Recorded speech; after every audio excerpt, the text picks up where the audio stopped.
For nearly 2 decades, you've turned to Illegal Curve Hockey as your destination for the latest news, audio, and analysis regarding the Winnipeg Jets, Manitoba Moose, and all things hockey in Manitoba. Join Drew Mandel, Dave Manouk, and Ezra Ginsburg as a special edition of the Illegal Curve Hockey Show, presented by Play Now, the official sports betting partner of the Winnipeg Jets, starts now. Good evening, Winnipeg. Good evening, Manitoba. For all those joining us live this evening in Cityplace, as well as on all of our social media platforms, we say good evening, universe, and welcome to the Illegal Curve pregame show.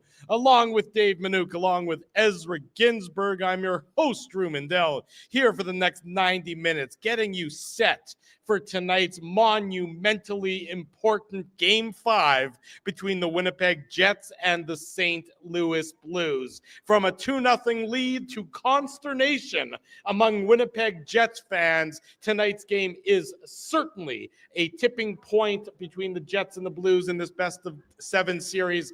The Jets looking to rebound from what has been 2 terrible performances. No sugarcoating that. 2 terrible performances in St. Louis, looking to get back to the winning ways that they have found on home ice. Gentlemen, great to see you both. Great to be here in Cityplace, second floor food court. Come check us out. Come join us for the next 90 minutes as we get you set for the Jets and the Blues.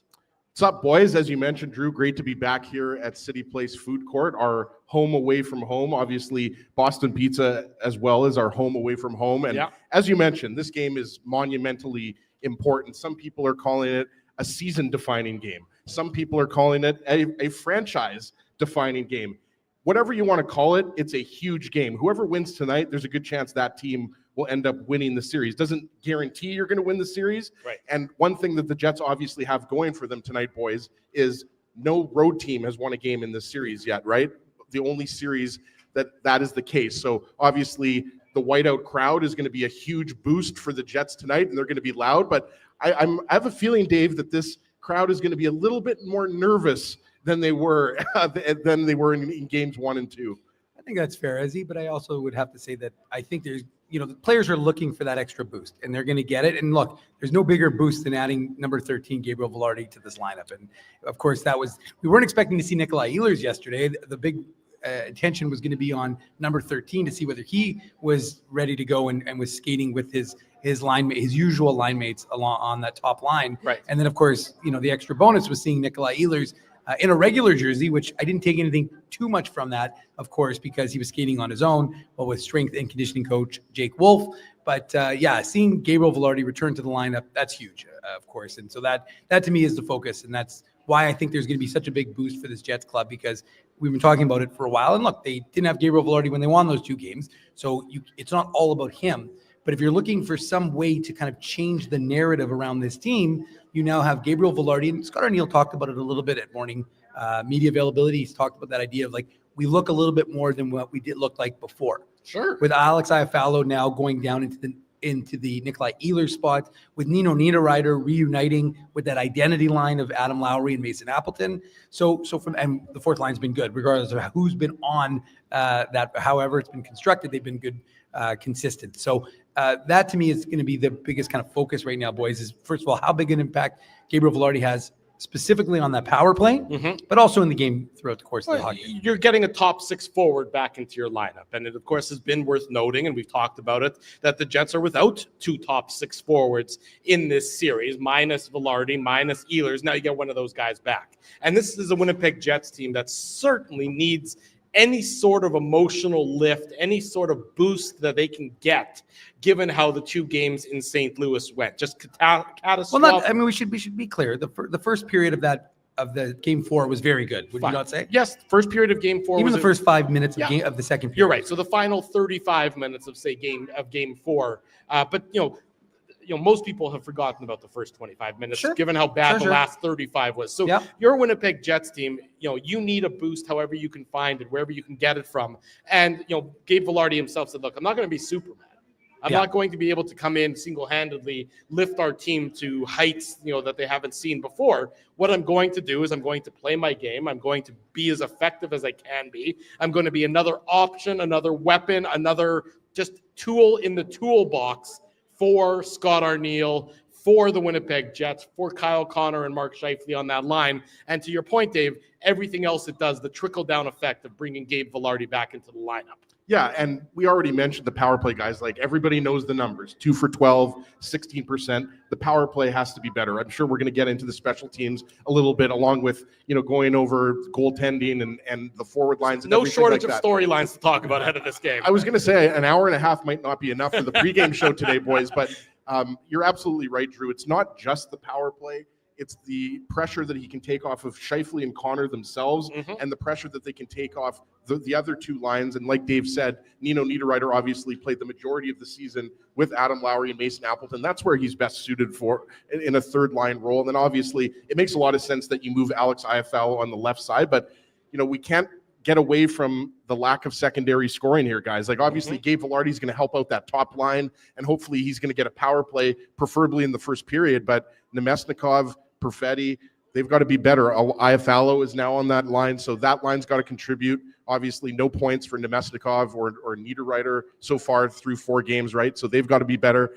And we all know which player for the Jets has to be at his best, and that's Connor Hellebuck, right? We haven't even mentioned him yet. He obviously has not played well in the first 2 games, and I think we expect big things. He typically responds from a poor performance with a much better performance, even though we didn't see that in Game 4, but he was certainly saying all the right things, Dave, a couple days ago after practice. Yeah, no, there's no question about that. That was the unfortunate incident where I got there a little bit late, so I had the audio from one of our colleagues, but I only had about 2 minutes of video, and so I posted it because I'm like, okay, it's interesting what he had to say. One job. Well, I mean, you have one job. I would agree with you, but I wasn't anticipating they were going to let us into the room right away. Anyways, the point is that it was just funny, though, because a lot of folks were like, well, the video's frozen. I'm like, no. And I put a disclaimer there saying it's not frozen. It's just that it's audio for the first 3 minutes, then it's video. But anyways, the point is that Ezzy's right. He was. Hang on, let me interrupt you for a second. The folks here who just walked by us at Cityplace. These are some great outfits. I got to give you folks props. These are some of the best whiteout outfits that we've seen so far through the playoffs. That got signed Thomas Steen jerseys, beauty. I love that. They got their Jets jerseys on. They got Jets. They got these custom-made sort of not quite cowboy hats, but they say "Go Jets, go." They got a jet actually on the top of the hat. These are some good outfits. So at least and the hat even lights up. Oh, wow. Now we're talking. I got to give you folks props that are here watching us at Cityplace. Are you guys going to be in the building, or are you going to the whiteout? Are you going to be at the game? Okay. All right. Well, hopefully our photographer will catch you at some point. We'll try and get our photographer to snap a photo of you guys tonight. There you guys go. And also, guys, you don't have to stay there. You guys can just proceed on if you want. Yeah, they don't. Okay. They're going to watch us. What are you talking about? They have to stay here until puck drop watching us. Well, that's fine. But anyways, getting back to your original point, Ezzy, about Connor Hellebuck. I mean, there's no question he has to be better. And collectively, the team has to be better. They have to defend better. They have to do what they did all year long, which is make the lanes available that he knows, okay, the shot's coming from here, not from there. And there's interesting stats. I know so many of the goalie gurus have been conducting a lot of business in Winnipeg, Ezzy, because there's been a lot to talk about. But again, they have to make his life easier, but he has to be able to make those kind of routine stops, or if there's a play in tight, not give up those juicy rebounds. So, I mean, I think it's a collective. This is a team game. He wants to be known as the best goalie in the world. He's considered going to win the Vezina, likely could win the Hart. You have to be able to show it. And again, just to be clear, like when people talk about pressure, there was a hell of a lot of pressure on him in the Four Nations. He was able to play fine. Like, it wasn't as if he was bad in the Four Nations. Yeah. So it's not as if playing on a big stage is overwhelming for him. It's just a function of this team needs to play better, and he needs to play better. Well, there's no dispute, to your point there, Dave. I mean, there's no disputing that it was all systems failures for the Winnipeg Jets in games 3 and 4, including Connor Hellebuck. But, to expect, it's one thing if it's a Tuesday night in February against San Jose. Maybe you can have an all systems failure when it comes to your defense and your forwards, and your goalie can bail you out with 50 saves or something like that. You don't see that very often in the playoffs where a goalie, Nikolai Habibulin in 1996. Don't tell Darcy Kemper that. Yeah, Darcy. Well, I mean, Darcy Kemper did everything he could, but ultimately it was too little for him in LA and Edmonton. And Edmonton now has a 3-2 series lead there. But it's Connor Hellebuck incumbent on him being better, but also so much so I agree that the players in front of him, the front of the net was a no-go zone for the Winnipeg Jets opponents all regular season long. They need to find a way to get back to that type of hockey where the Blues just don't have the possession and the zone time in front of Connor Hellebuck. Go ahead, Dave. I'm just going to read this because this is from Jason Gregor talking about, he had Steve Alakette on as they have 9 high glove. They've shot high glove 9 times and they've scored 8 goals. High blocker, they have shot 11 times and have 3 goals. I mean, those are telling numbers. Well, so the book is out. I mean, every goalie has but the book is out. The book's been out for a while. Of course. The difference is they've been able to get those shots through, and they've been able to be in a position where they've been able to get those opportunities in a high danger spot. No, absolutely. And, just sticking with Connor Hellebuck before we talk about the defense in front of him here, like, I have absolutely no doubt in my mind that he's going to be better. Like, doesn't necessarily mean he's going to have a goose egg, but I mean, you doubt Connor Hellebuck, boys, at your own peril, right? Like, he's proven it time and time again. In the playoffs, obviously, his numbers have not been as good as they have been in the regular season, but I certainly think that he has it in him to be better. And again, we'll wait and see what happens, guys. I mean, I still think it's going to be a lower scoring game. I keep saying that, and then we've only really had one low scoring game in the first 4 games, right? Dancing Gabe thinks it's going to be a 5-3 game for the Jets, just so he told us that before the game was on. Well, and I can see that as well. Obviously, guys, like, it goes back to what we said before. The Jets are back home. They're going to get a huge boost from the home whiteout crowd. They're going to get a huge boost, obviously, having number 13 back on that top line with Scheifele and Connor. But, I mean, what they need a huge boost in is zone time. Offensive zone time. That's where they've been struggling, for a lot of this series. Even the 2 games that, the third periods in games 1 and 2, those were fantastic periods of hockey for the Winnipeg Jets. But you haven't seen the extended zone time that was so synonymous with the Winnipeg Jets during this regular season. And I think that's something that they obviously, Scott Arneal's talked about it. You've heard that as something the Jets are trying to focus on, cycling the opponent, forechecking, not letting Binnington get the dump in and get a quick pass up have been issues for the Winnipeg Jets so far in this series. And that they just have to be a little bit smarter with their approach to their play, I think, in the Blues zone, in their offensive zone. And that's going to help make Connor Hellebuck's life a lot easier as a result as well. Absolutely. What you're talking about is the Jets need to push the pace, as opposed to letting the Blues dictate the pace on them. Right? I'd agree with that. This is all relative, right? Like, Justin Bourne had an article. I'm not sure if everybody read it. I know Dave probably read it, talking about the zone breakouts. I thought it was really interesting. And this relates to zone time, right? Mm-hmm. The Jets are spending too much time in their own zone, simply put, right? Yes, there are those little details in front of Connor Hellebuck that the defense and the forwards have to take care of. They have to make sure that less shots are getting through. That's one thing. We saw that on the Tyler Tucker goal. Obviously, Tyler Tucker's not going to play tonight. He's injured. We should mention, for those who don't know yet, Ryan Suter is going to replace him, the Wiley veteran. We believe. Well, it's likely to be Ryan Suter from all accounts. And he played game 1, right, for those who don't. And I think that actually, he wasn't great in game 1. Let's be perfectly honest. And he's not as physical as Tyler Tucker's been in the series. So I do think that change on the Blues back end, and now we're talking about a third pairing change. So it's not, it's not a huge storyline here. But the Jets do have last change, so you can take advantage of that more than you would on the road. Absolutely. I think that Tyler Tucker has definitely outplayed Ryan Suter so far in this series.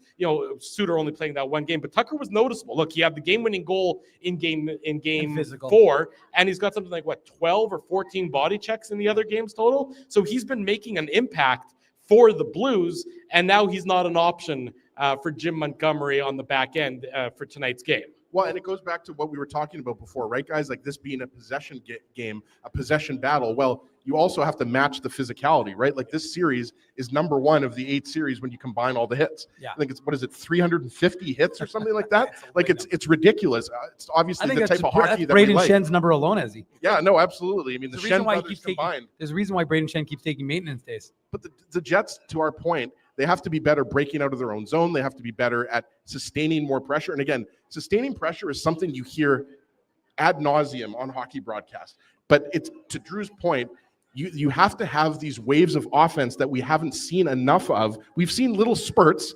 But you want to see 2 good shifts. You want to see the Scheifele line have a good shift. If they don't score, You want to see the Nemestikov line have a good shift. You want to see the Lowry line have a good shift. You've had way too much one and done, a good shift here, a good shift there, and a good period here, a good period there.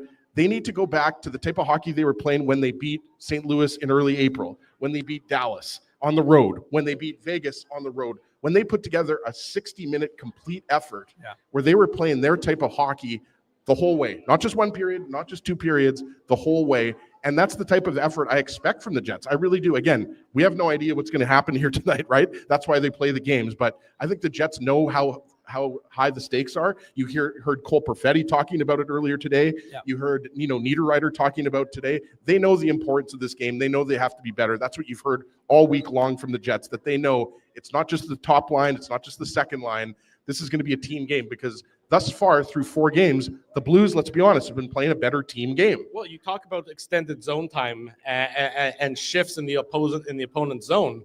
Really, the only extended zone time that I can think of, where the Jets were able to cycle St. Louis and really get them running around in their own zone, led to a goal in Game 4, the opening goal, the Kyle Connor goal. Yeah. That came after the Jets hunted pucks efficiently, knocked down some clearing attempts. I believe they even were able to almost begin a line change, and that's why Perfetti was on the ice with Scheifele and Connor in that instance. Iafallo went off because they were cycling through a line. They were going to try and get a line change in. That's really the only time in that entirety of Game 4 that I can remember that happening, Dave. That's something we saw more frequently from the Winnipeg Jets. You have to go and take advantage of those opportunities, and that's going to just trickle down. The trickle-down effect of that is going to be huge all throughout your team, all throughout your roster, and definitely should assist your goaltender as well. Yeah, this Jets team collectively needs to be better than what we've seen. They need to play their best game in the series, quite frankly, and they need to get the crowd into it early. They need to get on the puck early. They need to take advantage. They need to get on the body early. An early body check by, I would imagine the Lowry line starts to really try and enforce some heavy physicality to really kind of set that tone to get the crowd into it, because you're not going to score a goal 10 seconds in. They'll score a goal 10 seconds in. So 8 seconds. So what you need to do is you need to do something that's going to really be able to be, like I said, a tone setter. And that line now is back to being big and heavier with Nino Niederreiter on it. Mm-hmm. So, okay, what are you guys good at? And Nino Niederreiter spoke today. He knows he needs to be better. But like I said, you need to just get going. And one of the things that Cole Perfetti talked about was just how good the crowds have been, both here in Winnipeg, but also in St. Louis, and how difficult it can be to play in front of a crowd like that, and how good it is to play in front of this crowd. And I know folks can go back and say, oh, the whiteout crowd didn't do anything for the Jets last year or the year before. That's not incorrect. But the fact of the matter is that it's also not something you can quantify easily. For sure. But ultimately, you've got a team that had 2 wins at home to start this series. And again, if you go back to that formula, to your point, hold serve at home for the remainder of this series, and you're going to win the series. That's right. And ultimately, now you don't want to have to come back to Winnipeg to play Game 7. Of course, you want to be able to change that narrative, Drew. Once the series does switch back to Missouri for Game 6 on Friday. I think Jets fans will settle for changing the narrative of the Jets can never win a game after they lose a game, because that has to, they have to get rid of that narrative before you can get to. That's only 6 years old. You're living in the past, man. Anyways, the fact is, though, that the one thing that we've seen, whether it was getting punted from the playoffs last year and this team coming back and saying we have a new mantra, we have a 10, 5, 10, 15%, let's get better. We saw a team that cares. And again, like I said, I'm not going to use the Ehlers and Velarde absences, because again, you won 2 games without them. So you can't when you lose say, well, of course they're missing 50 goals. But as I said, this team has collectively responded. They have not gone into a long tail spin. Now, again, we can't ignore the fact that St. Louis is a really good team. And St. Louis is, like the Jets, we know that they're the hottest team coming out of the 4 nations. But again, if you look back to January, this Jets team it's not a mirage. And I understand the folks are like, well, how about this and how about that? I was joking with our media brethren today, because I said, I don't know in a world where Eric Comrie would be lamented by not being named the starter for Game 5. If folks remember, and I'm not saying everyone, of course, but if folks remember, I felt like we were on the defense team of Eric Comrie, because people were questioning his value as a backup. And I was like, well, he can't score goals and they're not giving him any run support, but he's been good when he's in the net, right, guys? And then also, Ezzy, Logan Stanley. Folks were apoplectic, like Logan Stanley. And I thought to myself, wow, boy, the world has really flipped upside down when Logan Stanley and Eric Comrie are the guys that people are mad about. But it's the passion of Arc and people care. The guys that people are clamoring for in the lineup is what you mean. That's what I mean. After game 4, you're right. And there was never any chance that Connor Hellebuyck wasn't going to be the starting goalie. And I think that I agree with the move and that Logan Stanley should be in lineup over Hayden Fleury, after Hayden Fleury's performance, and no disrespect to Fleury, but you go with sort of what has gone well with your team so far in this series. And that has been a pairing of Logan Stanley and Luke Schenn. It's been better than Fleury and Schenn. But Schenn needs to be better. I mean, the number of Winnipeg Jets that need to be better after game 3 and 4 is a long list of players. And they all know that. And they've all said so. They've all said, yes, from top to bottom, we need to be better. And they're pointing their fingers not at their teammates, but at themselves, saying, I will be better. And you and I, and then another guy says the same thing. Talk, of course, between 2 games or the 48 hours between games, the talk is unbelievably cheap at that point in time. You need to see it on the ice. But I do think that the Jets having that last change and having the opportunity to dictate the matchups that they weren't able to do in St. Louis is going to be an advantage for them, as we saw in games 1 and 2. Absolutely. And it goes back to what we were talking about when we talked about Connor Hellebuyck. He's got to be better, obviously. If he's not better, the Jets don't have much of a chance to beat the Blues if they're playing similar to the way they played in games 3 and 4, right? But this is a team. They have to get out of this as a team, Dave, right? Like this is a game where you're going to notice everything, right? Like everything's going to be heightened, right? And whether it's the second line, whether it's the third line, whether it's like Drew said, whether it's the third D pair, you can point to certain areas of the team and say that these guys need to be better. And that's why it goes back to what I said. Gabe Vilardi, hopefully the Jets get an early power play and Vilardi scores, or he at the very least, is in on the scoring play. But I think he's also going to help them at 5-on-5. And that's one thing, right, that the Jets haven't shown their best at 5-on-5. And that's, I think, a sign of optimism, or a potential sign of optimism, I should say, for Jets fans, that have the Jets really played their best yet? I don't think we've seen the best of the Jets yet in this series. Obviously, down the stretch, we talked about some of the games, whether it's St. Louis or the win against Dallas, or the win, or even going back to late March, that shutout win over the New Jersey Devils, I hate to say. But, I mean, we haven't seen that best out of the Jets. And hopefully, for Jets fans' sake, we're going to see it starting tonight. You're right. You haven't seen them perform like they had, like when they were at their best during the regular season. Where they were dominant. You haven't seen any. And sorry, Drew, I was just going to say, that's a testament to the St. Louis Blues. This Blues team is good. They've played well. Like, that part of it is the way the Blues have played the Jets, and they've found a way to get under their skin. Like, the thing with the Blues is during the regular season, guys, they were one of the most physical teams. So it's not like the Blues just decided, oh, okay, we're going to be physical against the Jets. Like, whether that's Braden Schenn, whether that's Bolduc, whether that's Colton Parayko, like they've got Toropchenko, like they've got big boys on this team. Right. And that's something that, as I mentioned earlier, is going to be a factor in this game, that they're going to have to match that physicality. And look, Logan Stanley, we saw him with the big hit on Jordan Kyrou. I believe that was game 2, right? Or was that game 1? I thought that was game 2 or game 1. Yeah.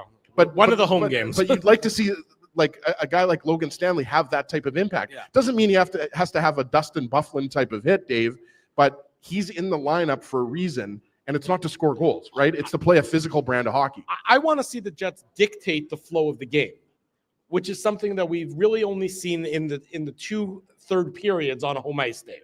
Game 1 and game 2, the third periods were where the Jets were at their best, were dictating the flow, dictating the course, and really had that sort of anaconda vice on the St. Louis Blues, and as a result, they had an inability to generate anything. I want to see that earlier in a contest. I want to see, you mentioned that you expect, or wouldn't be surprised that if it's Adam Lowry's line out there with Niederreiter and Appleton to start the game. I talked about this on game 4.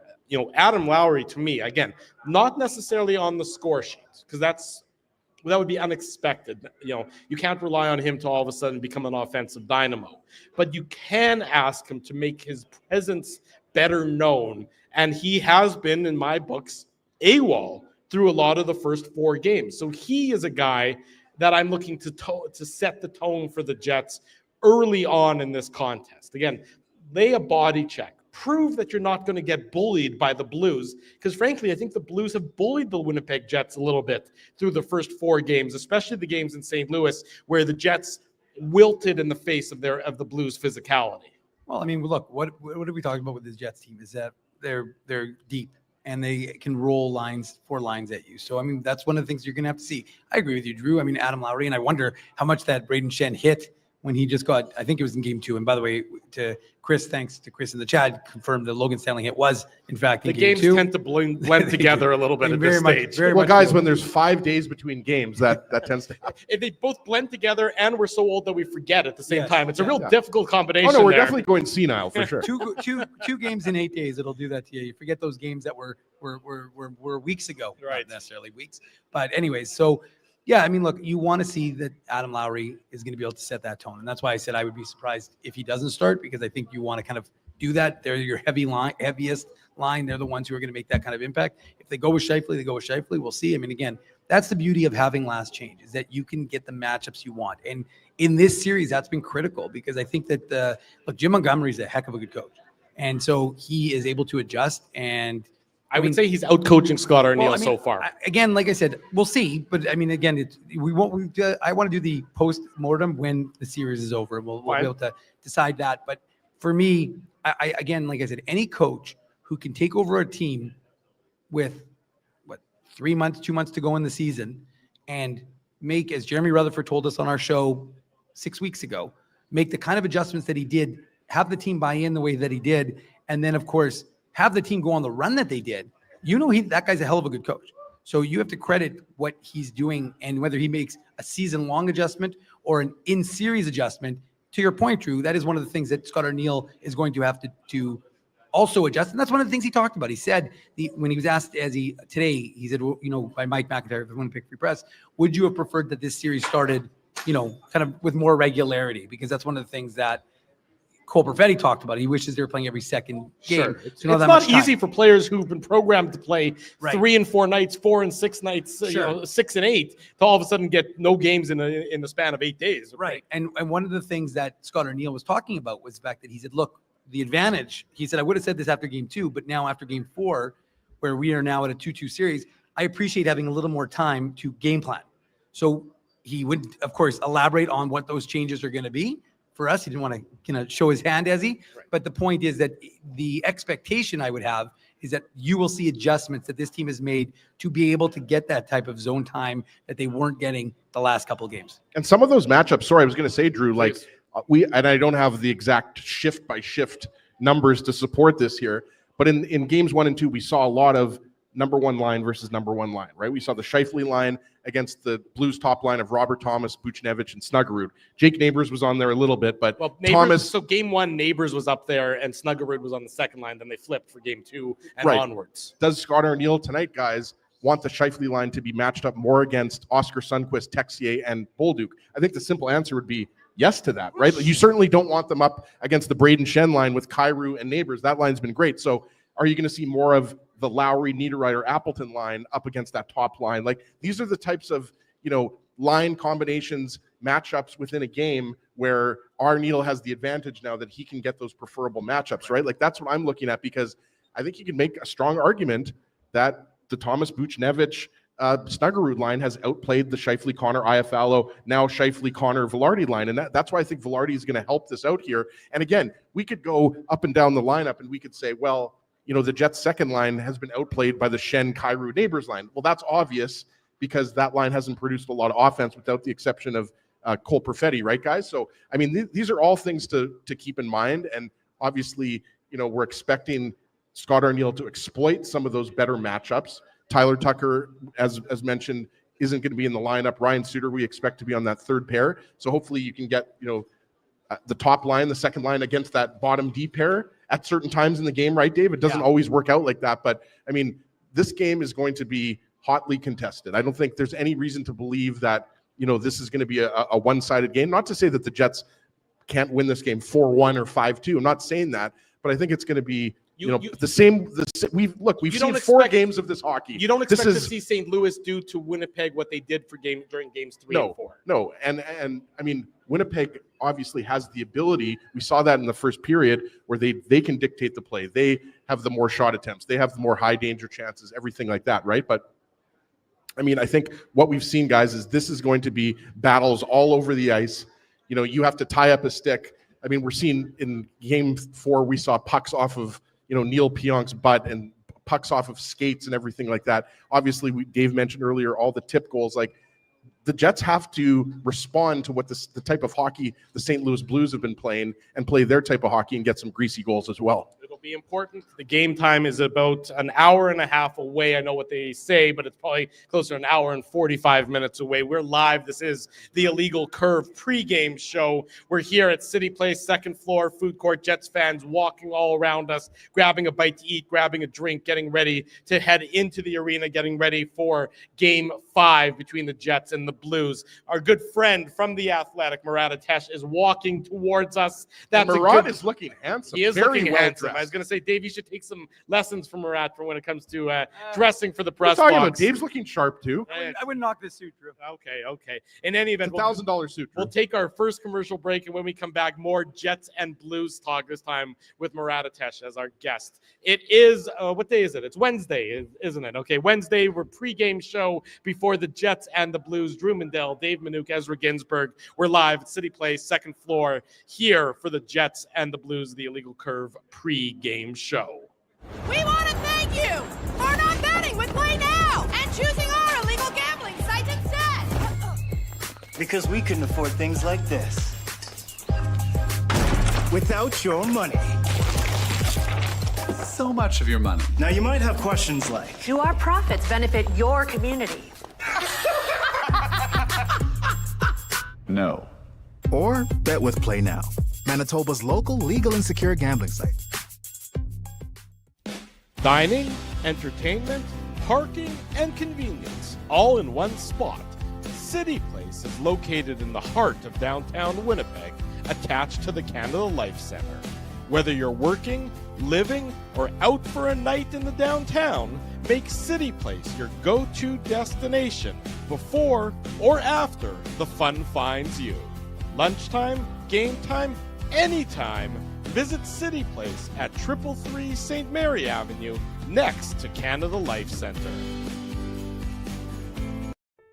Holt Dental, the new official dentist of Illegal Curve, has a philosophy rooted in 2 unyielding principles: genuinely caring about patients and providing outstanding service. Being a patient of Holt Dental means more than just checkups and treatments. It's taking the time to listen and talk to each patient so they can achieve the best long-term health, functionality, and aesthetics for their teeth, mouth, and gums. Conveniently located at Grant Park Festival on Taylor Avenue, Holt Dental is dentistry of the highest quality in a comfortable and relaxed environment. For more information, visit holtdental.ca. Oh, and there's plenty of free parking at the front door, too. Celebrating its 40th year as Winnipeg's home for stand-up comedy, Rumors Restaurant and Comedy Club has recently been named Canada's top comedy club and a top 5 comedy club in North America. From birthday parties to date nights to fundraisers and everything in between, Rumors is your destination for the best and most affordable live entertainment Winnipeg has to offer. For more information on upcoming shows, Rumors' incredible promotions, and to purchase tickets, visit rumorscomedyclub.com. At Boston Pizza, a fast lunch doesn't have to mean fast food. Now you can get a $15 lunch served in just 20 minutes, including your choice of a main, side, and drink. That's right, lunch for $15 at your local Boston Pizza.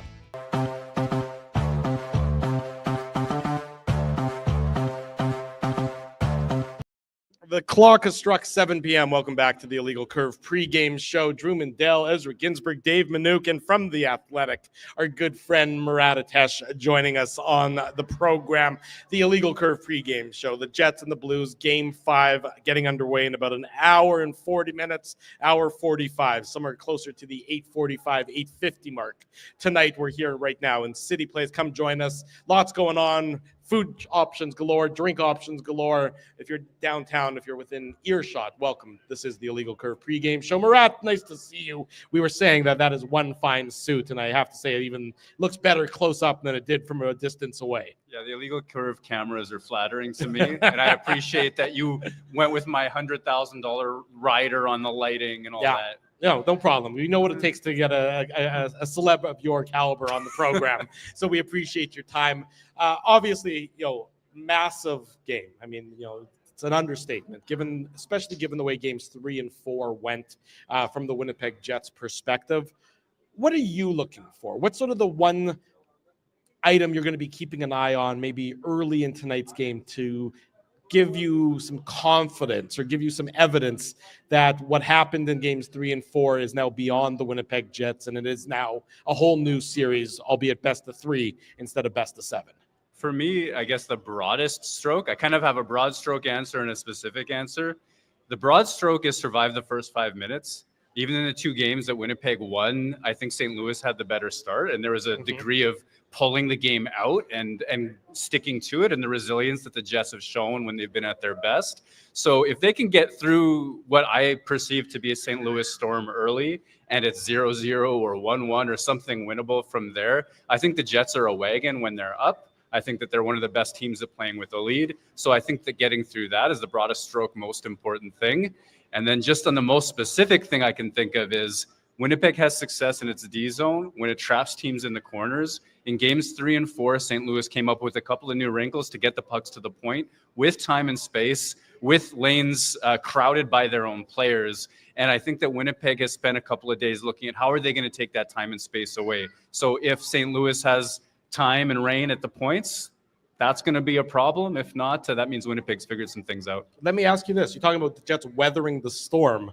I mean, it's sort of counterintuitive a little bit because the Jets are the home team. You would think they'd be the ones who would come out come out of the gate like thoroughbreds. But you're that hasn't been the case so far this series. Why do you think that is? Is it nerves? Is it the anticipation?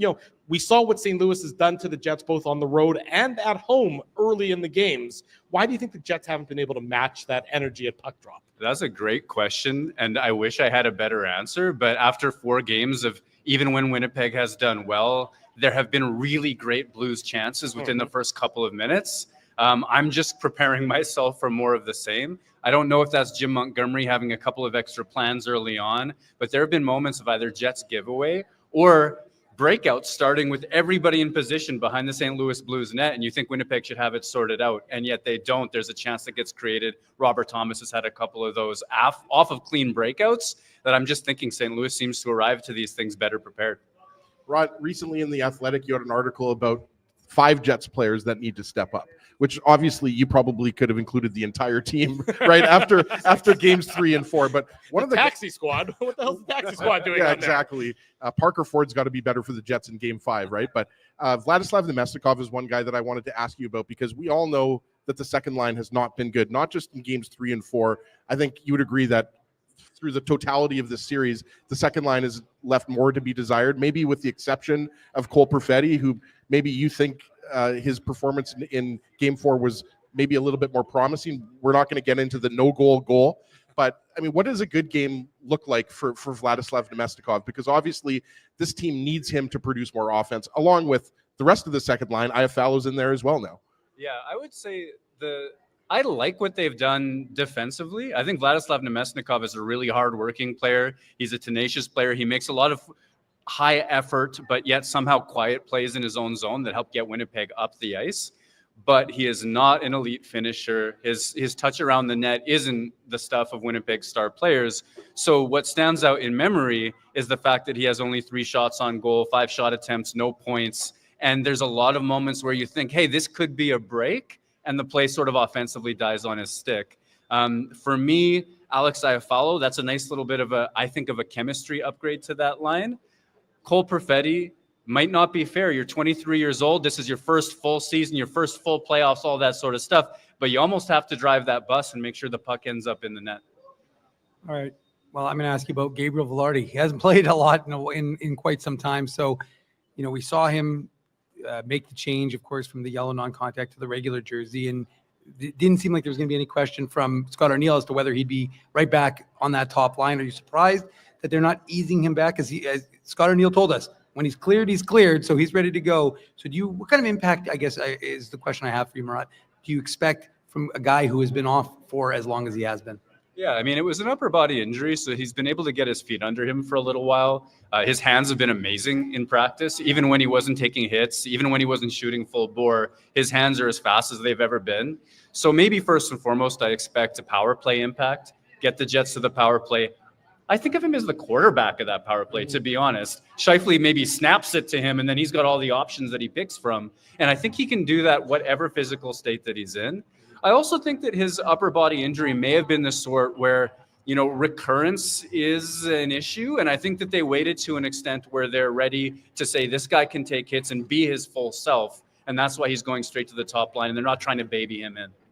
You talked about this in your article. You said that, it was Gabriel Velarde himself who said he's not going to be Superman. He's not going to all of a sudden be, leaping over tall buildings, but you referred to him as Robin Hood in your most recent article for The Athletic. Maybe expand on that point a little bit for those in our audience who don't understand the analogy or is that a metaphor? I'm not really sure where you're going with that idea of Gabe Velarde more. Juxtaposition, Gabe Velarde more as Robin Hood than Superman.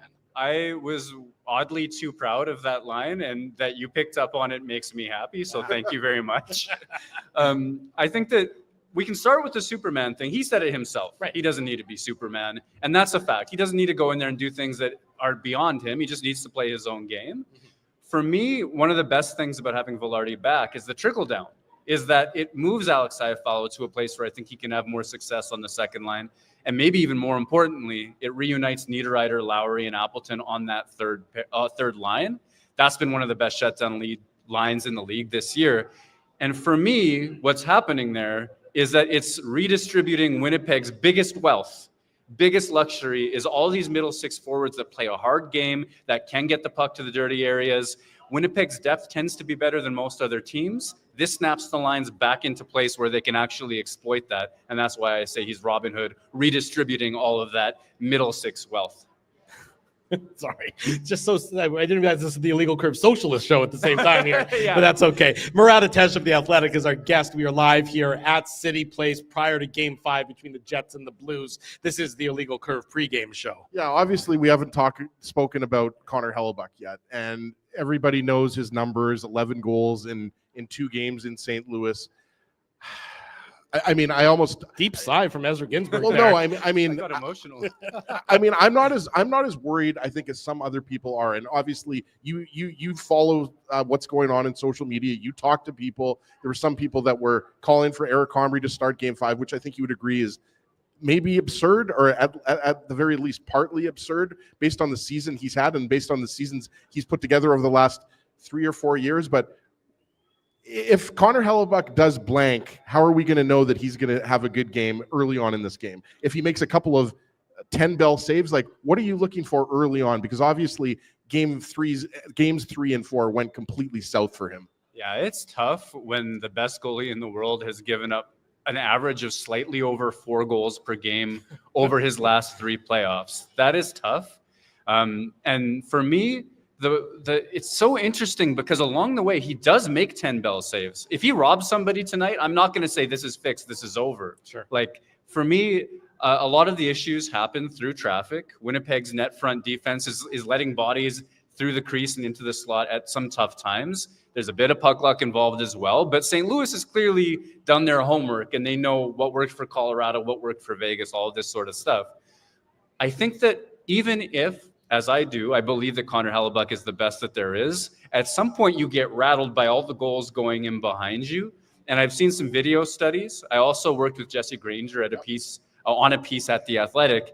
And you can almost track him for some of those point shots. He's setting himself a little bit deeper into his net than he has done in the regular season. And multiple sources are saying this, goaltending sources who know better than I do. So for me, if the Blues have the puck, they've worked it to the point, they've got traffic in net, and Connor Hellebuyck is dealing with that, and maybe he's, that 1 foot out, he's playing aggressive and he's finding those pucks, that's going to be what's going to give me confidence. Sorry for a second, Dave. Just want to leapfrog on that. Him playing deeper net is something I agree. A lot of people have noticed that. It's sort of been evident on a lot of those shots where he almost looks small in net as opposed to big and boring like when he's at his peak. Do you think that's a confidence issue for a guy who's supremely confident usually? It just seems so odd that his approach or how he's maintaining himself in the goal crease is different all of a sudden than it has been all season long. It seems like a test for his resilience. And I'm going to lean on, I think it was Stephen Valiquette who said this the other day, where when you're getting really beat in traffic and you're struggling to find pucks as a goaltender, there's two different ways the goalies try to solve that problem. One is by getting too aggressive and finding themselves at the edge of the crease. There's a ton of space behind them, and the slightest side-to-side movement opens up a huge hole. And the other is by shrinking deep in your net, thinking that extra space is going to give you a better sight line on it. Mm-hmm. And to me, I think I see that second one more than I see the first. If his confidence is hit, I do see that as a bit of a resilience thing. It is so hard to do the right thing over and over and over again when it's not working. And he's a human being. That's got to be tough. One of the things I'm curious about from your perspective, though, is the home ice advantage. We've been talking about it with the players for today, and we know that obviously every team has held the home ice to their advantage in this series to date. So from your perspective, how important tonight are going to be the matchups and Scott O'Neill having that option of last change? I think that they're going to be important almost more about the defense than the forwards. We usually assume because Lowry is the shutdown line, he's going to be used in some extra way. But if you look at the way Jim Montgomery uses his bench, he hasn't been shy about that. Yes, in St. Louis, Montgomery tried to get Braden Shen out against Scheifele a little more often, and there was a little more physicality there. But if you look at the minutes at the end of the day, there's still an awful lot of Robert Thomas versus Mark Scheifele, and that's a matchup both coaches have been fine with. Same thing with the Lowry line. I don't think that the Blues are hiding from him as much as you might expect when you look at the minutes at the end of the day. But there are key moments within a hockey game. There are icings. There are offensive zone draws. There's handoff shifts when a team's got some pressure for a little while. And I think that when Winnipeg can keep, I'm going to say it's third pair, Stanley and Shen, away from some of those top guns that are faster than they are, I think that's an advantage for the Winnipeg Jets to help keep themselves out of their own zone. Game 5 between the St. Louis Blues and the Winnipeg Jets in about 90 minutes time. This is the Illegal Curve pregame show. We're live on location, second floor, Cityplace Food Court. Tons of options available for everyone as they make their way into downtown Winnipeg, getting set for either the whiteout party or the whiteout itself within the confines of the arena. Morad, you talk about, the Jets, you mentioned the physicality. To me, that's been an area where the Blues have been able to maybe intimidate the Winnipeg Jets a little bit. Maybe that's not the right word, but it's the word I'm going to go with right now. Are you surprised that the Jets haven't, in my perspective, been able to match the physicality that the St. Louis Blues have been dictating upon them through the first 4 games of this series? That's an interesting one. I don't know about matching or not matching. I thought to myself after games 1 and 2 that the Blues had lost their composure, that you had seen some really bad penalties from them at different times. There's a Zach Bolduc cross-check on Alex Iafallo, and there was certain moments where I thought the Blues kind of came off of it. Games 3 and 4, I got to say for me, it's the Jets that lost their composure. And whether it's a situation where they've just been hit so many times or they were frustrated on the scorer's sheet, whatever else it is. But when you have, Adam Lowry going into a scrum and protecting Morgan Barron, who's a big, strong guy, he's fine, from Tyler Tucker pulling him down and taking a penalty on that play. I think that's a situation of not handling the physicality well. And it's not about the hitting. It's about an intense after the whistle sort of confrontation. I think he would have been fine to just let it go. So within the flow of play, I've seen Scheifele get smoked. I've seen Josh Morrissey get smoked. Even Luke Shen got smoked a couple of times, right? And I do think that that's a test resilience-wise and staying on the front foot of a game when you're taking that physical beating. At the same time, I think it's been the penalties that have cost the Jets the most, and that's a composure thing. I swear I was going to ask you about Josh Morrissey before that Jets fan showed up with the Morrissey jersey and the 44 hat, but he's obviously somebody you also included in your article for The Athletic about players that need to step up. And obviously, Josh Morrissey is a guy, I don't speak for everyone, but he's a guy that I'm expecting to step up in a big way here in Game 5 tonight. Yeah, I talked to him about that today a little bit. During the scrums, he and I sort of had a separate chat. And when he was growing up, him and his dad used to talk about Kobe Bryant's impact at the end of games, saying when the game was on the line, you might be able to have an impact that takes things over, turns the tide a little bit. I think we've seen Josh Morrissey have shifts like that. I think that there have been times where he started to put his paw prints all over the game. I don't think that there's been a game that's been his signature from start to finish. He's been outscored by, I think, 3 of the Blues defensemen, and I think outplayed by Fowler. And that was just and one Parayko. game for Cam Fowler, right? I mean, come on. So we're all waiting for a Josh Morrissey signature moment, and I think that the good thing about that is there's a lot of belief he can deliver it. I'm curious to your thoughts on Dylan Samberg, because one of the biggest things we talked about this year when the team allowed Brendan Dillon to move on was that he was going to have to assume that role to take that second pairing spot on the left side and see what he could do. Well, he smashed it out of the park. I mean, he was phenomenal throughout the course of the season and into the playoffs. How are you seeing him transition his strong play during the regular season during these first 4 games of the playoffs?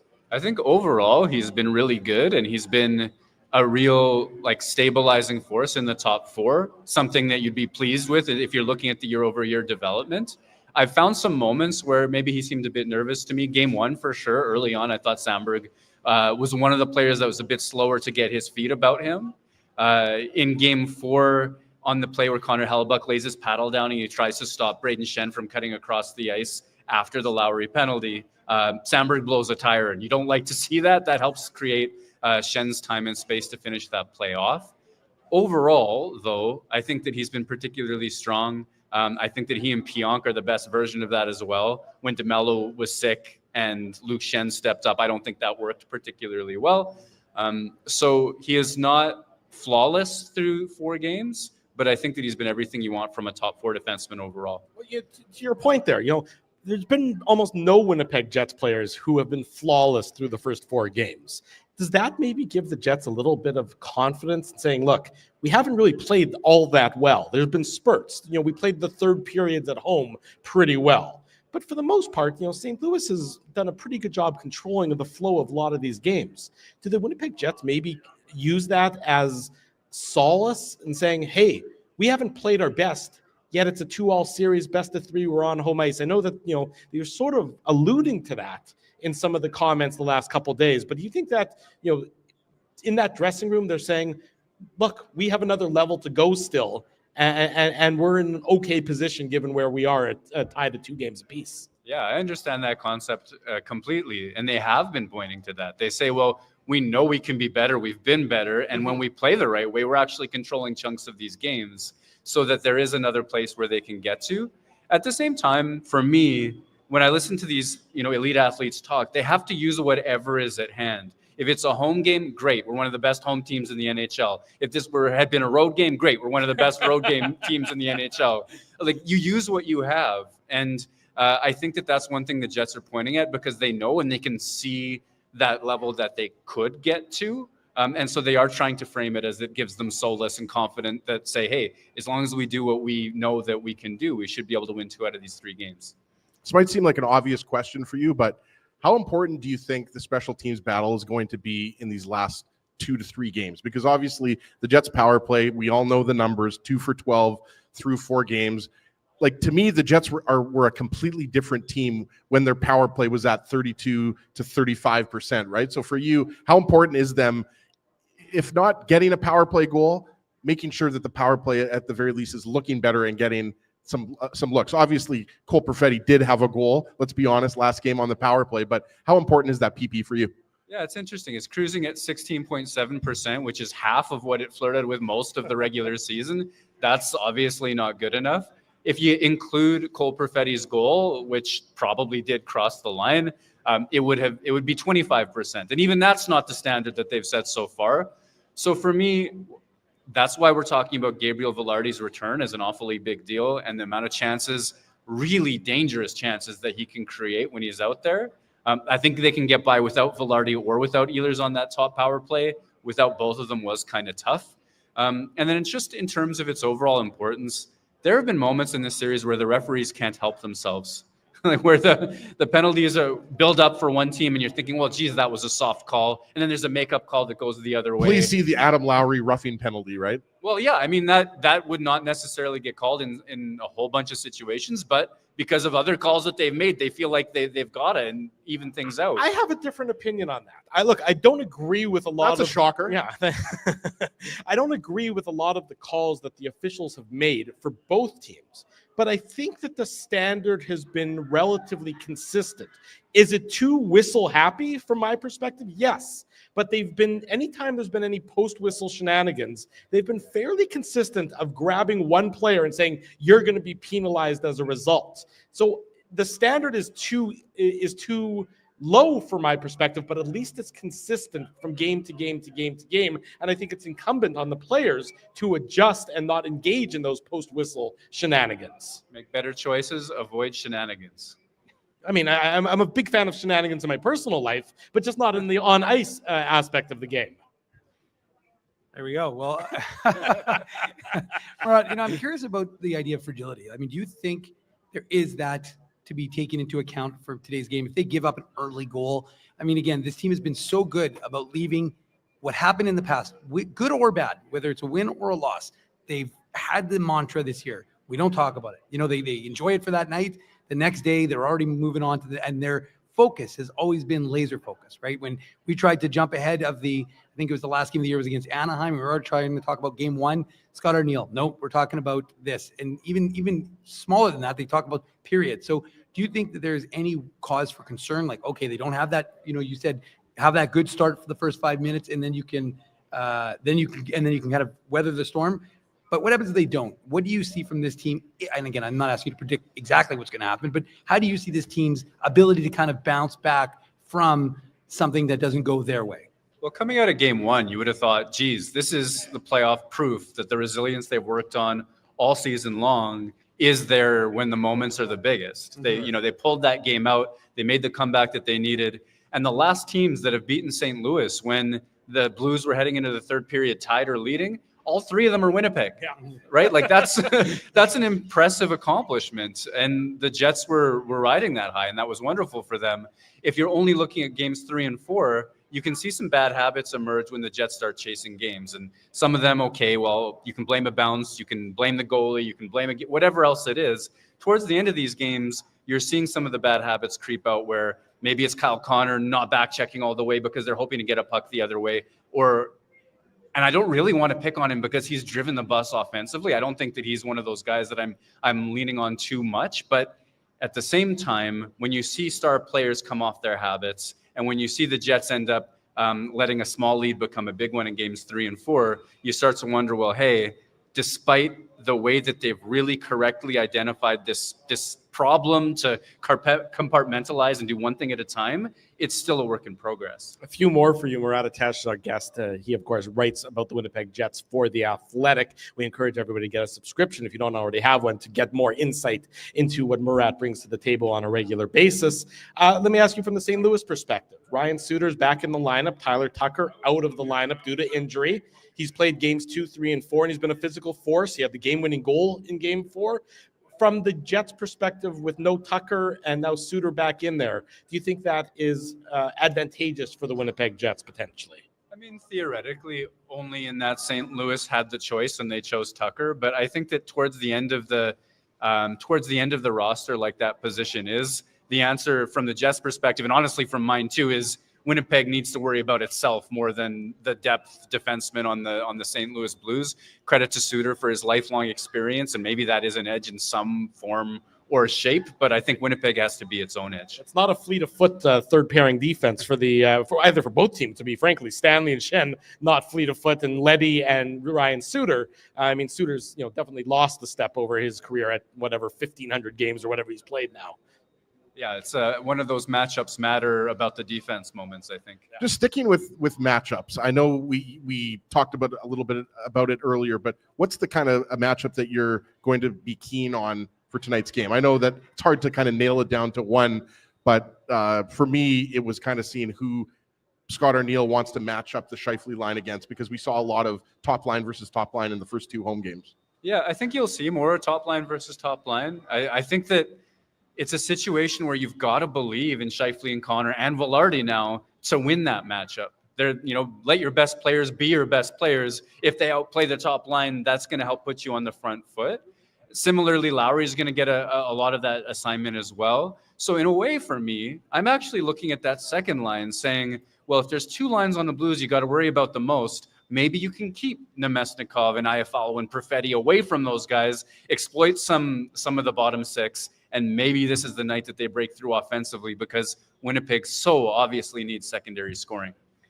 I'm going to ask you about that fourth line, because they've been, regardless of who's been in it and whether it's a regular season game or a playoff game, it just seems like they just bring that energy. And to me, a guy like Jared Anderson-Dolan, who we forget about because, of course, we don't forget about him because he was on the Moose, so we're still reporting on him, but a lot of folks forgot about him, even though he was seen as that 13th forward during training camp, then broke his foot when he blocked that shot. But from your perspective, I mean, what kind of boost can those guys do in the way they play such an honest game in that sort of north-south manner? Yeah, I think one of the things you like the most about players like that is they give up nothing for free. There's not going to be a back check that they cheat. There's not going to be a middle of the ice battle that they cheat. They're going to have their motors going all of the way through. If they put together any offense, it's a bonus, and they've already put together some offense. Anderson-Dolan went wide, and I think it was Jake Neighbors who sort of, I want to say, lost his mind in the name of searching for a big hit. Suddenly you've got a centering pass. Gustafson's got the goal. And what a finish from David Gustafson. Yeah. I know that he's not necessarily expected to play in tonight's game, but anyone you put in that fourth line can help. And that's one of the situations where Winnipeg's worked for years to get to, where a player like Morgan Barron, who could realistically be in the middle 6 on a lot of teams, and even this one, depending on the night, is your fourth line center on a night like this one. Jared Anderson-Dolan has contributed to offense as well. I'm not expecting them to go out and turn the series in Winnipeg's favor, but they can turn a shift in Winnipeg's favor and let the other guys go to work afterwards. Last one for you. With the return of Velarde, the trickle-down effect means Niederreiter is now back with Appleton and Lowry. They played 543 minutes together during the regular season. That line, Adam Lowry's impact, I think, hasn't been felt significantly on this series so far. With that trio reunited, what are you looking for from that Winnipeg Jets, call it 2B or 2A line in tonight's Game 5 and for the remainder of the series? Yeah, when Winnipeg was cruising to the President's Trophy and putting together crazy win streaks in the first half of the season, that line was producing all kinds of offense to go with the fact that they control zone time. They control flow of play. No matter who you put them against, the game gets played in Winnipeg's offensive end, and they wear teams down along the walls in front of the net. I'm not saying that they need to score tonight to get Winnipeg the win, but that would be an awfully big tide turner. The other thing that they can do, even if they don't, is bury the Blues in their own zone, protect pucks along the walls, get the puck to the net, keep them there for 30 seconds, 40 seconds, 50 seconds, and then you can hand off that shift, keep it in the offensive zone. You can get Scheifele out after a shift like that, and ideally that turns into offense. There's some analytics that suggest that handoff shifts are some of the most dangerous in the game, and that's one of the things that Lowry's line can do for you. Earlier or later than 4:30 a.m. for you to be done with all your game work today? What are you expecting? That's a great over-under to set. Flights at 8:30, I think, to St. Louis, so I hope to go earlier than 4:30 for the right. Well, you can read it all on theathletic.com. Morad Tesh, our good friend, great coverage as always of the Winnipeg Jets, and a great appearance here this evening on the Illegal Curve pregame show. Thanks so much for joining us. We'll see you in the rink. Enjoy Game 5 tonight between the Jets and the Blues. Thanks, guys. Thanks for having me. Our pleasure as always. Morad Tesh of The Athletic, our guest. We head to break, and when we come back, more about the Jets and the Blues Game 5, a little more than an hour away. We're live here at Cityplace, second floor, the food court. Jets fans galore. Drew Mandel, Dave Manouk, Ezra Ginsburg with you. It is the Illegal Curve pregame show. We want to thank you for not betting with Play Now and choosing our illegal gambling site instead. Because we couldn't afford things like this without your money. So much of your money. Now you might have questions like, do our profits benefit your community? No. Or bet with Play Now. Manitoba's local legal and secure gambling site. Dining, entertainment, parking, and convenience, all in one spot. Cityplace is located in the heart of downtown Winnipeg, attached to the Canada Life Centre. Whether you're working, living, or out for a night in the downtown, make Cityplace your go-to destination before or after the fun finds you. Lunchtime, game time, anytime, visit Cityplace at 333 St. Mary Avenue, next to Canada Life Centre. Holt Dental, the new official dentist of Illegal Curve, has a philosophy rooted in two unyielding principles: genuinely caring about patients and providing outstanding service. Being a patient of Holt Dental means more than just checkups and treatments. It's taking the time to listen and talk to each patient so they can achieve the best long-term health, functionality, and aesthetics for their teeth, mouth, and gums. Conveniently located at Grant Park Festival on Taylor Avenue, Holt Dental is dentistry of the highest quality in a comfortable and relaxed environment. For more information, visit holtdental.ca. Oh, and there's plenty of free parking at the front door, too. Celebrating its 40th year as Winnipeg's home for stand-up comedy, Rumors Restaurant and Comedy Club has recently been named Canada's top comedy club and a top 5 comedy club in North America. From birthday parties to date nights to fundraisers and everything in between, Rumors is your destination for the best and most affordable live entertainment Winnipeg has to offer. For more information on upcoming shows, Rumors' incredible promotions, and to purchase tickets, visit rumorscomedyclub.com. At Boston Pizza, a fast lunch doesn't have to mean fast food. Now you can get a $15 lunch served in just 20 minutes, including your choice of a main, side, and drink. That's right, lunch for $15 at your local Boston Pizza.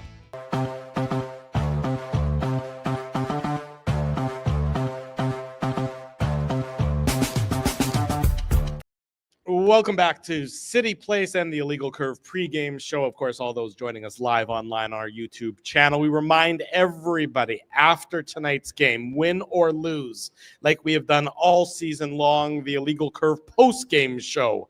Let's assume, let me just do some math in my head here. If the game is going to start probably closer to 8:50 p.m., we're probably looking at about an 11:30 post-game show start time. That's, of course, assuming there's no overtime. If there's overtime, well, then then it's going to be a very late night. So in any event, be sure to join us back on our YouTube channel for the Illegal Curve post-game show after tonight's contest between the Jets and the Blues. And if you're within earshot and you're saying, Drew, how do I find the Illegal Curve YouTube channel? Well, Illegal Curve YouTube is a good Google, but also this QR code that's right over here. Just scan that QR code. You will get the directions to Ezzy's house, and you will be able to find the Illegal Curve YouTube channel by scanning that QR code. So we look forward to that.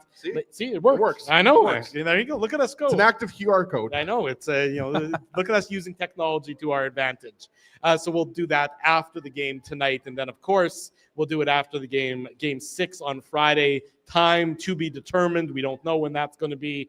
And of course, if there is a game 7, we'll be back here for a pregame show. Again, time to be determined. Can we just stick on that topic for a second? Like, it is absolutely driving me crazy. Like, can't they just give us the time already? Like, why do we have to wait like 24 hours before the game to get the game? Like, I have to plan my life here. Timmy has to plan his life. You guys, all of us have to plan our schedules because we don't know when the game is on Friday. Because TV is all that matters. So basically what it's boiling down to is there's 3 games that are scheduled for Friday. The Jets and the Blues, which we know will be happening, no question about it. The other 2 games are the Panthers and the Lightning, as well as the Canadians and the Capitals. Both of those series can end as early as tonight.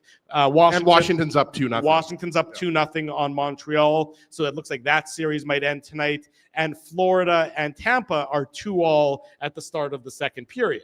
So if there's a game 6 between the Panthers and the Lightning, you would assume that the Jets will be after that, probably around the 8:30 start time. Yeah. If there isn't a game 6, if there's only one game 6, the Jets and the Blues, Prime time. probably closer to a 6:30, 7 o'clock start time on Friday. So that is where things stand. That is why we don't know when the game will be on Friday, but I'm assuming we're going to find out an answer to that tonight during the Illegal Curve post-game show, if not before then. Maybe as soon as we know what happens between the Capitals and the Canadiens and the Lightning and the Panthers. That should give pretty good insight into what time Game 6 will be on Friday. Like, part of me wants the Habs to come back because I've been pulling for the Habs all season long just to make the playoffs and extend this series, but then there's also part of me that wants them to lose so that the Jets game can start earlier on Friday. So we'll see what happens. You don't think this beauty sleep doesn't come just on 4 hours of sleep or something. I think what Ezzy's saying is he doesn't want to have to be doing the show while we're getting ready to start the Saturday morning show. Yeah, we've done that before. Those were late nights, early mornings, but that's okay. That's a good reminder, though. Was that the Kyle Connor triple overtime? Was that a Friday night game? No, that wasn't a Friday night game. Was that a Thursday or Wednesday? That was a midweek game of some sort. That game, what time that post-game show? Are you guys talking about the bubble here? Yeah. Yeah. Well, you weren't on that You post-game weren't on the show. It was Just me and absolutely Drew. a weekend. It was a weekend. No, I don't. Maybe it was a Sunday. we go. There you go. It's fan chat. Yeah, it was. I don't think it was a Friday. Or It wasn't Saturday. a Friday. I knew that. I thought that woman was going to chime in with when the game was. It's always good times here at Cityplace as we're getting set for the Jets and the Blues later on tonight, Game 5. No, he's a just game kidding. between the Oilers and the Jets from when Kyle Connor scored in triple overtime a bunch of years ago. If you knew we that can one, test your trivia knowledge, though. Actually, you win it. Hold on. Do you want to win a toque? She doesn't wear toques. Okay, we'll give away a toque to somebody at some point during the show here. It's plus 16 out. We're giving away toques here. We need to be giving away like tank tops or something. Nobody wants to see you in a tank top. No, right? not me. That's Okay, definite. good. To other people. That's fine. There you Other go. people maybe, but definitely not you. There you go. Give it away. Well, that's There a you go. beauty. Now, if you don't wear it and you want to give it to a young fan who maybe would wear it, then you can do that as well. Pay it forward. That's what the Jets need to do. They need to start paying it forward to some of their teammates on tonight's Game 5 between the Jets and the Blues. Again, we talked to Morad about the tone setting and the Jets needing to get that good start. And I thought it was really interesting that, again, he thought about weathering the opening storm from the Blues, because I want to see the Jets have the opening push. Yeah. I want to see that from a Winnipeg team that we haven't seen really through 4 games of the series. I thought that was a really interesting angle for Morad to take, that he's expecting the Blues to, again, sort of have the stronger It was a Tuesday, start. by the way. It was a Tuesday? Okay, I knew it wasn't a Saturday or a Sunday. Sorry, I couldn't help myself. I mean, it was the summer though, so like every day feels like a No, weekend. It was May 25th. It wasn't Well, it wasn't the summer. It wasn't the bubble series. It was the no fan. late spring. Different entirely. But anyways, back to my original point about the start to tonight's game for the Jets, Sure. Dave. Starting on time. Starting on time. Because Like they did in Game 4.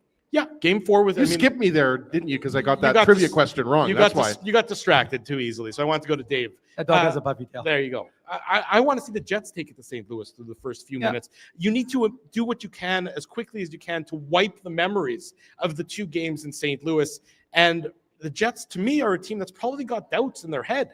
It's hard not to, given the way those 2 games went. So what's the quickest way to erase those doubts? Have a strong performance, have a strong start to tonight's game. Yeah, I mean, look, I think the key is playing within your structure, though. I mean, you don't want to be running around trying to eat like a chicken with your head cut off, trying to get hits. Question. You have to have some. I'm going to quote a Druism, as controlled aggression. And so I think if you can do that, if you can actually play, like I said, within that structure, don't get outside of yourself. Look, if you can possess the puck, that's better than going for hits, right? So possess the puck, play in the offensive zone. Don't be defending, because look, one of the things, even in that Game 4 where they started so well, they gave up an early chance within the first 30 seconds of the game. They gave up the chance. So to the point that you're currently making, I would agree with.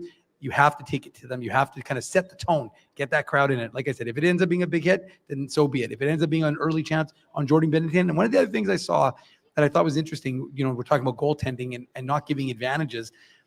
Don't have ineffective shots on Jordan Binnington, because essentially it's warming him up, giving him the puck on chances that have no chance of beating him. Like a soft muffin from the blue line.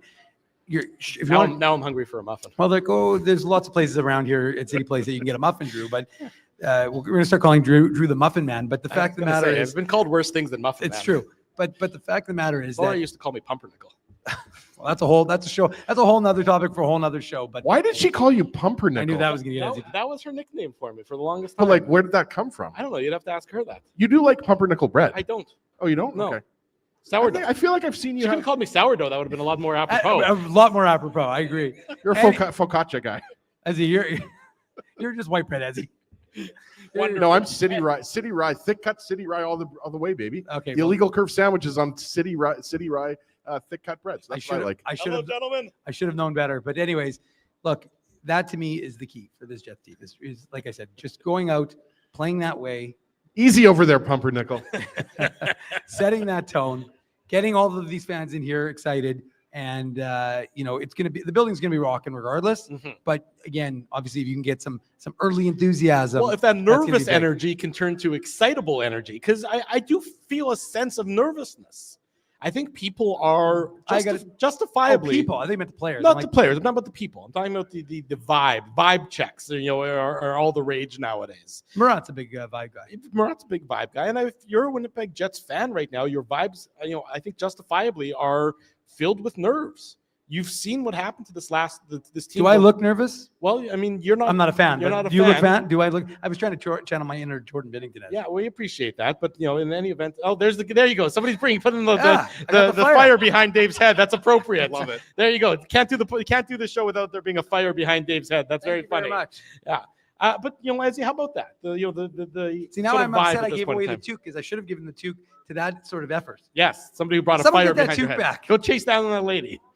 What about it, Ezzy? Though the vibes and the buzz and the sort of the energy and the excitement or lack thereof, maybe. Well, the vibes here in the Cityplace Food Court are great. I can tell you that much. Yes. But obviously, you want to harness the energy that you're going to get from the whiteout crowd, guys. That's what we're talking about, and that's why a hot start, a good start, is arguably the most important here in Game 5 at home, right? Because you want to make sure that you're taking everything in. You want to make sure that you're just starting right. And the thing is, you want to make sure that you get the first goal. We know that if the Jets score the first goal, there's a good likelihood they're going to win the game. It's not Game 4. Well, it didn't happen in Game 4. You're right. I mean, but again, that is all part of. Generally speaking, if you look at the Jets throughout the year, not to say that if they give up a goal, they can't come back. Yeah. They've shown, I think they had 20 third period comebacks this year, if I'm not mistaken, something like that, right, guys?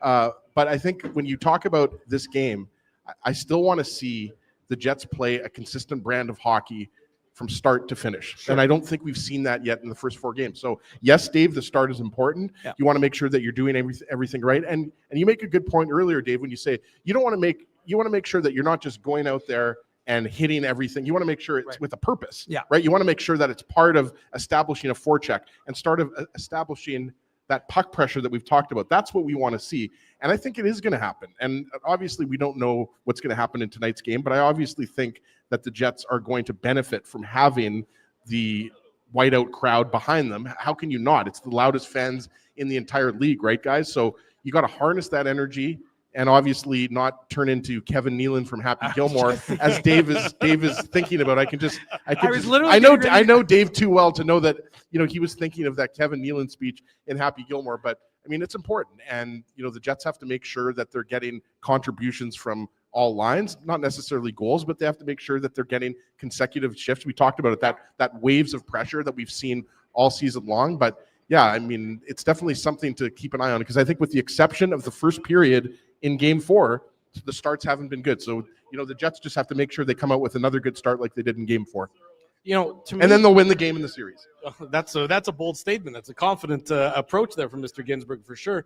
To me, I think that you're looking for just the ice to be flipped a little bit more than you've seen so far in this series. And I think you want to see Scott Arniel take advantage of that last change. Because we've heard about the tweak or that Jim Montgomery made for the St. Louis Blues. And I think that he is probably, if you had to evaluate the jobs that the respective coaches have done so far, is I would put the notch in Montgomery's column over Scott Arniel's column so far through the first 4 games. But that's why it's now time for Scott Arniel to sort of step up and prove that whatever adjustments have been made by the Winnipeg Jets over the last 2 days, where they haven't been on the ice, haven't been, there hasn't been a game since Sunday, that you want to see what he's done, what he's incorporated into the Jets' approach that's going to help stem the tide of the St. Louis Blues and their effectiveness through the last couple games. Look, I mean, the bottom line is you're not going to get lauded for excellent coaching and then again ignoring the idea that you still have a series to play. I mean, you have to coach in the postseason, and making those adjustments, Drew, is key.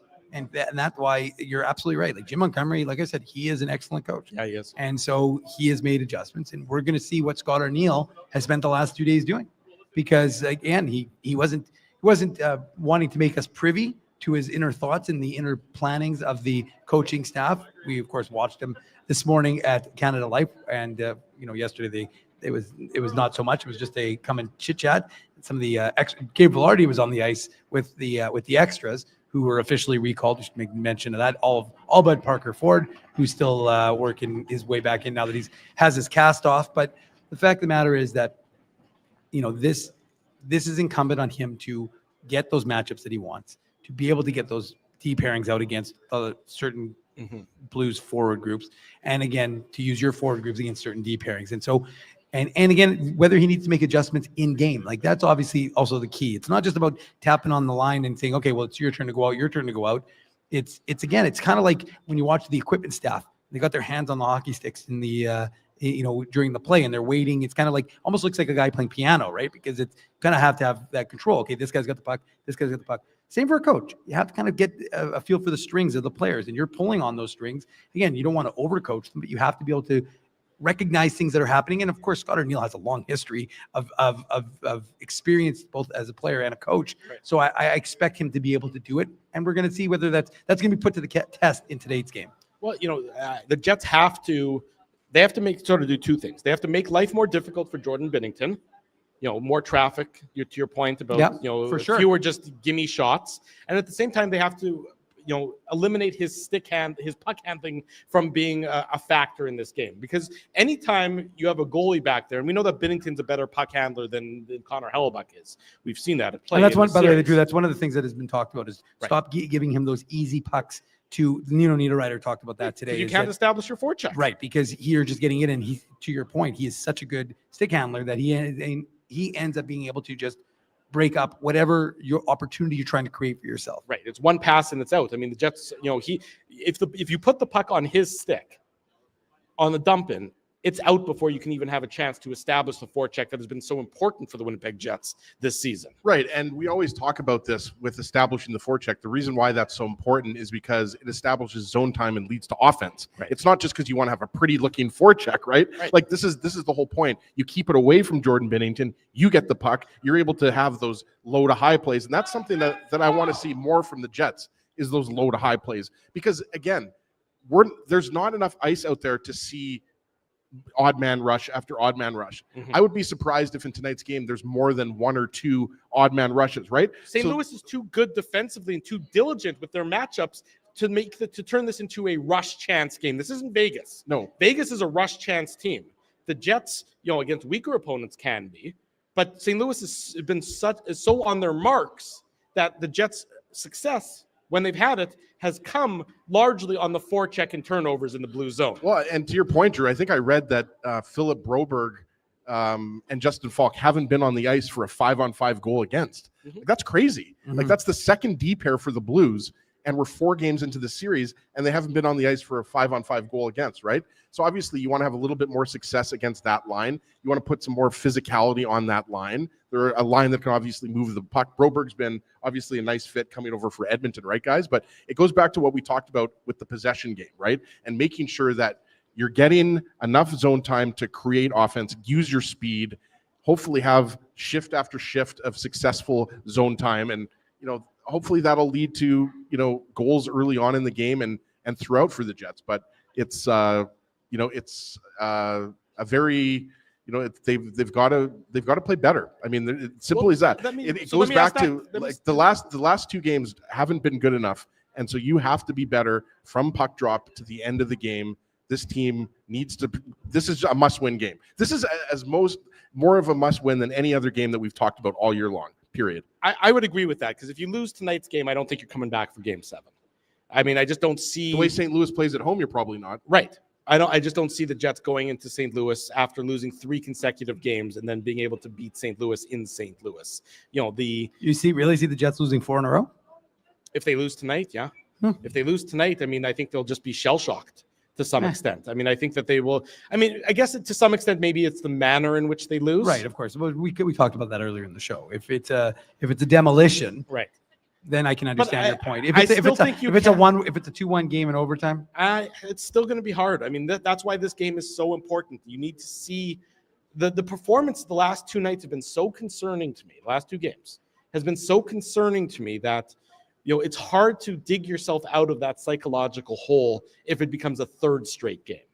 That to me is where the concern is. How quickly do those thoughts of the last couple of years become not just sort of that whisper in the back of your head, but instead the loud blaring announcement. Hello to the Wald brothers as they walk past us here at Cityplace in the second floor food court area. Are you just announcing everybody who walks by? My old friends can get a personal shout out. Last time he ignored you. He did. Well, no, that was 2 times ago. And I texted him and said he can't be doing that. Yeah, even if I'm talking mid-sentence, he has to acknowledge me. He did, and if I recall correctly, as he gave you the old snub. Jonathan just turned around and chuckled. So I think you guys are good. I think your 40 years of friendship are good. It's going to survive another couple days here. But to me, that's why tonight's game is so important from the Winnipeg Jets perspective. And again, I think it has to be Adam Lowry leading the charge for the Winnipeg Jets. I was vocal about that on social media. I was vocal about that on the post-game show after Game 4. To me, Adam Lowry mentioned it to me, actually, when I was in the locker room. He said, can you tell Drew to back off of me a little bit? I totally understand. I'm reading his stuff, and it's kind of hurtful. Yeah, I know. It wasn't hurtful. I wasn't rude. I'm never rude. I'm joke. Well, Drew, the whole conversation was a joke. I know the conversation was a joke, but I don't want people to think that I'm a rude person. Online or anything. But getting back to what you said though before, we've talked about throughout the hour and 20 minutes or so that we've been doing the show, guys. We've been talking about how the team needs to be better. And Adam Lowry is the leader of the team. My point. Right? So that's what we're talking about here. Yes. It's not Drew picking on Adam Lowry. Look, Adam Lowry. No, it's me identifying a player that needs to step up. Yes. Josh and he would tell you that himself. Did he not talk about that, Dave, earlier this week? Right, guys? It's not like the Jets are shying away from how they played in St. Louis. Right. They all know it. We just talked about Cole Perfetti and Nino Niederreiter spoke to the media. Dave M was there. And they acknowledge that they have to be better. And it's not just one, it's not like Cole Perfetti was saying, oh, our line's going to be better. And then everybody else doesn't necessarily have to be better. That's not what he's saying, right? Mm-hmm. We know that. It starts in net with Connor Hellebuck. There's a lot of areas where they have to be better. But I look at it another way, guys, with the 2 days off between games. I think you have the ability to change the narrative maybe a little bit more than you would if a mental reset. Exactly. And it's a best of 3 series. I think the Jets are looking at this like it's a whole new series, and you forget about you obviously learn from. Well, that goes to my point that I asked Morad about. 4 games in, it's a best of 3. Haven't really played very well. Right. They've had spurts, they've had good periods, but by and large, I would say that St. Louis has been the better of the 2 teams through the first 4 games. Put it this way, Drew, the Blues could easily be up 3-1 at this point. No question. I mean, they were up by a goal in the back half of the 3rd period in Game 1. And Game 2 was equally close at that point in time. It's the Jets who are, to some extent, I think. And Jim Montgomery said this post-game after Game 4. He said, we sort of felt that we deserved better in Games 1 and 2, and we didn't get the results. We played better in Games 3 and 4, and we got the results, to tie the series up, Dave. Yeah, look, I mean, at the end of the day, we know this group collectively has more to give, and we know that they have to have a better effort. You have to start from the time puck drops. That's what he's saying too. He is saying the exact same thing. So there you go. Enjoy the game, guys. You got a lot of folks who are excited here. They're heading to the game. Puck drop I'd say in 30 minutes, but that's not realistic. It's like 8:52. Yeah, the warm up is in about 35 minutes, 40 minutes. We'll see. But no, look, there's a lot of excitement. I mean, look, it's hard to say we know what's going to happen because we don't know what's going to happen. We have watched. We've spent a lot of time paying attention to this team throughout the course of this year. Again, they're saying the right things. They've all kind of owned what they know went wrong in the last couple of games. But at the end of the day, I think, Drew, you are right. This team knows that there is a lot more to give. I think we're going to see it in tonight's game because, as Scott O'Neill said, I think after Game 1, you have nothing to lose. You have everything, and you have everything to win. So ultimately, you have to put it all out there for tonight's game. Tonight, you have to treat tonight's game like it is a must-win game. Yep. And if you do, then you can worry about what you got left in the tank for Game 6 on Friday tomorrow. Because realistically, they're not going to skate anyways tomorrow. They're just going to get on a plane and go to St. Louis. So ultimately, end of the day, you got to go out there and treat this like it is Game 7. I would agree with what Dave Manouk said. We'll talk about everything that happens in tonight's Game 5 right around 11:30 or so, depending on if there's overtime or not, on the Illegal Curve post-game show, covering Game 5 in its entirety between the Blues and the Winnipeg Jets. Puck drop, allegedly 30 minutes from now. It's going to be a few minutes beyond that, but that's okay. I hope it is, because we have to drive home That's now. what I'm saying. Big thank you to everybody who joined us here at City Place for this edition of the Illegal Curve pregame show, and a big thank you to, of course, everybody who joined us online. We remind everybody, join us later tonight for the Illegal Curve postgame show. If you haven't already done so, smash the like button, subscribe to the YouTube channel, turn your notifications on so that way you get alerted each and every time we go live here on the Illegal Curve YouTube channel. Big thank you to our friends here at City Place for their support of the Illegal Curve pregame show. Big thank you to all of our sponsors: Rumors Restaurant and Comedy Club, Play Now, Holt Dental, Boston Pizza, Seagram's, and the 2025 Rady JCC Sports Dinner with featured speakers, Vikings legends Chris Carter and John Randall. If you haven't already done so, be sure to support our sponsors because they make this show possible. The other person who makes this show possible, producer Tim. He gets all the credit for making us sound good, making us be apparent and visible here at City Place, and for everybody joining us at home as well. Thanks to Tim, of course, for the great job that he does. And thanks to everybody who comes and says hello. We always appreciate that. We met some people that we sometimes see online, but it's nice for whenever you are, if you're in the building or close to, come say hello. We always appreciate that. And hopefully next show, if there is a next show on Sunday, we'll have pucks, but we'll focus on that after tonight. We'll deal with one game at a time. We'll look forward to the post-game show later on tonight as well. For Dave Manouk, for Ezra Ginsburg, I am your host, Drew Mandel. Thanks, everyone, for joining us. This has been the Illegal Curve pregame show. Enjoy Game 5 between the Jets and the Blues, and we'll see you in a few hours' time for the Illegal Curve postgame show.